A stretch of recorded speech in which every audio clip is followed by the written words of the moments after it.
He was promised $6 for a day's work, a small fortune for an Indian labourer. But Rajesh Tiwari didn't realize the job would nearly cost him his life. They had said this was an easy job. Earn your money here. All you have to do is lie around. First they drugged me and took out 2 bottles of blood from my body. Then they wouldn't let me leave. This is where Rajesh was picked up, on a street corner where labourers desperately wait for a job offer. Rajesh was a victim of one of India's largest blood rackets.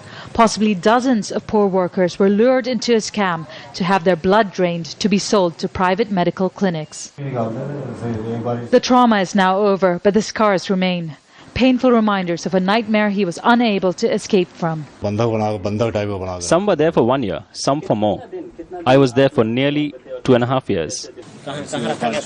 Rajesh took us back to the house where he was imprisoned. He insisted on a police escort, saying he feared for his safety.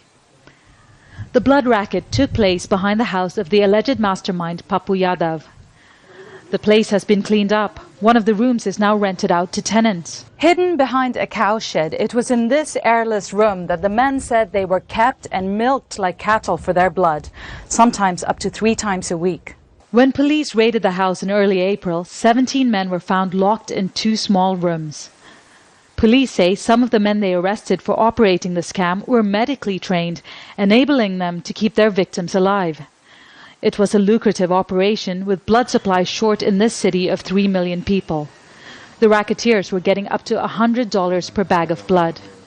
Now, doctors have told Al Jazeera they're concerned. Contaminated blood may have been collected and used in hospitals in the city. Because of what has been done so far in Gorakhpur, all the hospitals and doctors here have also realized the kind of precautions they need to take, because duplicate or original tags from these registered blood banks were taken. So far, the authorities have done little to investigate whether scams like this are taking place anywhere else, or to review the issue of blood security. That the blood racket thrived for 2 years is a symptom of the wide divide between the rich and the poor in India. Those in poverty remain susceptible to exploitation for the needs and the desires of the wealthy. Divya Gopalan, Al Jazeera, Gorakhpur.